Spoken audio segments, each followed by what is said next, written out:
Pemirsa, pandemi COVID-19 tak menyurutkan semangat Ketua Tim Penggerak TPPKK Provinsi Bali, Nyonya Putri Swastini Koster, untuk menyusun dan menjalankan program kerja PKK.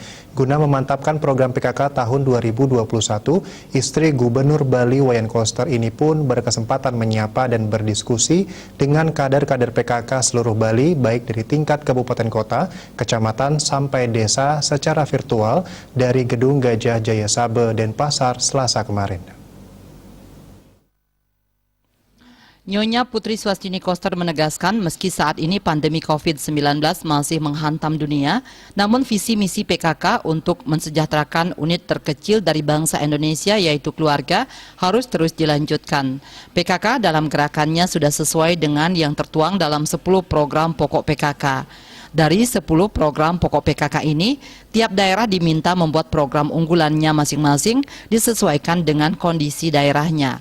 Acara ini juga dihadiri Kepala Dinas Pemberdayaan Masyarakat Desa Dukcapil Provinsi Bali, Putu Anom Agustina, Ketua TP PKK Kabupaten Kota, kader PKK di tingkat kecamatan, desa, serta pengurus PKK Provinsi Bali. Guna melancarkan program pokok PKK tahun 2021, pihaknya akan menyalurkan BKK kepada kabupaten kota masing-masing sebesar Rp500 juta.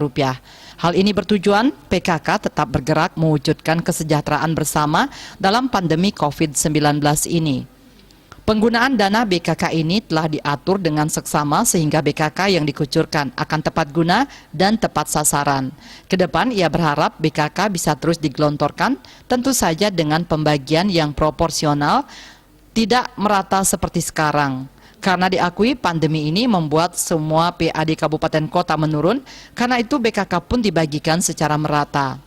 Mengenai program PKK tahun 2020, ia mengaku telah melakukan refocusing anggaran. Anggaran PKK yang bekerja sama dengan Dekranasda tahun lalu, sebagian besar digunakan untuk penanggulangan COVID-19. Tahun lalu pihaknya sudah menyalurkan bantuan berupa 410 ton beras dan 90.000 masker untuk masyarakat Bali, bahkan sampai ke pelosok.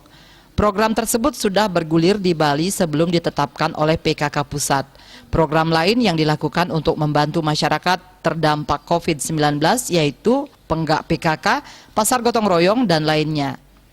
Nyonya Putri Swastini Koster mengajak Ketua TP PKK Kabupaten Kota dan kader PKK Kecamatan Desa di seluruh Bali untuk terus menjalankan 10 program pokok PKK karena terbukti bermanfaat untuk masyarakat. Seperti program Hatinya PKK yang sangat membantu masyarakat terutama ibu-ibu jika harga bumbu dapur atau sayuran melambung naik. Nyonya Putri Swastini Koster berharap tidak ada lagi rumah contoh Hatinya PKK, namun seluruh rumah di Bali sudah menerapkan Hatinya PKK. Karena program ini akan bermanfaat bagi masyarakat terutama saat pandemi seperti sekarang yang membuat perekonomian terpuruk. Ini dikarenakan kedudukan PKK selama ini yang merupakan mitra pemerintah harus turut berkontribusi untuk pembangunan daerah. Sebagai mitra pemerintah, pihaknya merasa berkewajiban turut serta mensosialisasikan program pembangunan pemerintah yang tertuang dalam visi Pemprov Bali, yaitu Nangun Satkerti Loka Bali melalui pembangunan semesta berencana menuju Bali era baru.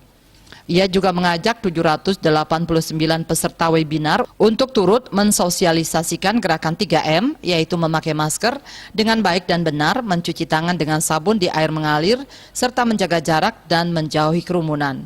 Pada kesempatan ini, Nyonya Putri Swastini Koster juga menyalurkan bantuan beras, masing-masing sebanyak 250 kg kepada 4 desa, yakni Desa Buruan, Kabupaten Gianyar, Desa Kintamani, Kabupaten Bangli, Desa Kutampi Kaler, Kabupaten Klungkung, serta Kelurahan Dahuwaru, Kabupaten Jembrane, yang berkontribusi memeriahkan acara itu dengan menjawab beberapa pertanyaan. Winata Bali Post melaporkan.